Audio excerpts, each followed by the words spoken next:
Welcome to BigCountryPreps.com. I'm Evan Wren, and this is the Countdown to Two-A-Days series, our daily look at an area football team and the key questions we're going to be answering about that team in our August 16th preseason football preview here at Big Country Preps. I'm with my partner, Dan Youngblood, via Zoom.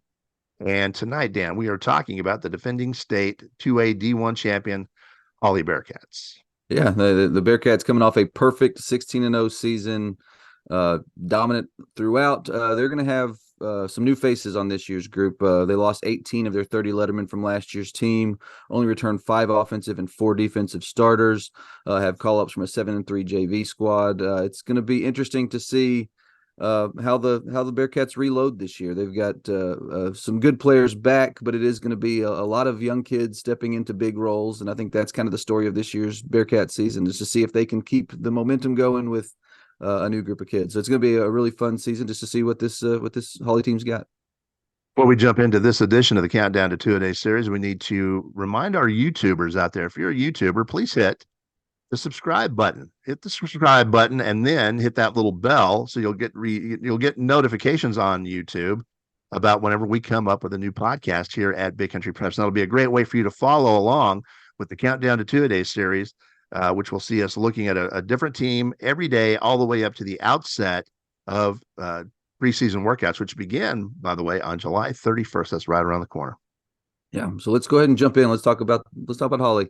And some of the big questions they face. I think one of the biggest that's probably going to be on a lot of people's mind is how they replaced that backfield they had last year. You look at quarterback Rody Hooper had a monster season. Austin Compton, running back, may have been the most valuable player in the entire area last year. Just a dominant kid on both sides of the football. Those two are gone. They're going to have an entirely new backfield, and they return a couple of guys who didn't see a whole lot of time at those positions last season. Keegan Abels, Coach Abels' son, will take over at quarterback. He threw for 121 yards and 4 TDs last year. Running back Sikora is going to be the top returning rusher with 131 yards and 2 TDs. So not a whole lot back in terms of production. We're going to see how those guys can step up in those roles. I think that's going to be a big question as far as the success they can have offensively. I'm interested to see what direction they take the offense. You have a young quarterback, and it's always nice to have that running game going when you have a young quarterback, and you take the pressure off of him by getting some yards on the ground consistently. So it's and Mitch Abels has gone some radically different directions. He kind of adjusts to his personnel offensively, so that'll be interesting to see. Yeah, and one huge advantage that the quarterback will have is 2 D1 caliber receivers and Deontay Ramon and Chandlin Myers. So you might be right. We may see them heave the ball a little more with Compton not in that backfield. One question that I would have for Hawley, what they call a good season at Hawley now has suddenly changed. Back in the old days, 5-5 was like, right on. We went 5-5. Well, guess what? You're state champs. You're 16-0. And the old days are long gone. And so what defines a good season? You have a 7-3 JV coming up to fill a lot of these holes. So if they're going to maintain this level of excellence because the bar is so high now, my question for Hawley is, can the 7-3 JV team come in and fill the gaps enough to keep the momentum going? That's going to be the young kids are going to have to step up to keep this thing going.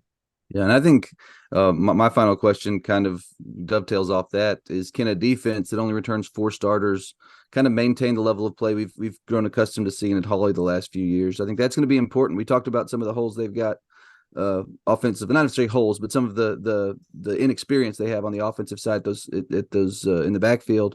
I think it's gonna be important for the defense to kind of carry its weight, and with only 4 starters back, can the young kids there kind of step up and keep things going there as well. So this Hawley team does have some questions, but the next time Mitch Abels fields a bad team will be the first time. So I expect them to be very, very competitive again. I have no doubt that they're going to put a winning product on the field yet again.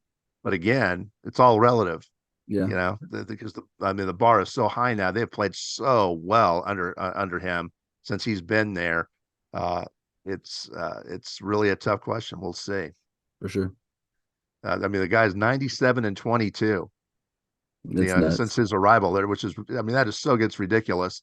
So, how do you define good season now at Hawley? The bar's way up there. Yeah, it's almost like if it if it doesn't end at Jerry World, that it's that it seems like Yeah. it's unusual now. But let's go ahead and take a quick look at Hawley's schedule. We'll start with the non-district portion.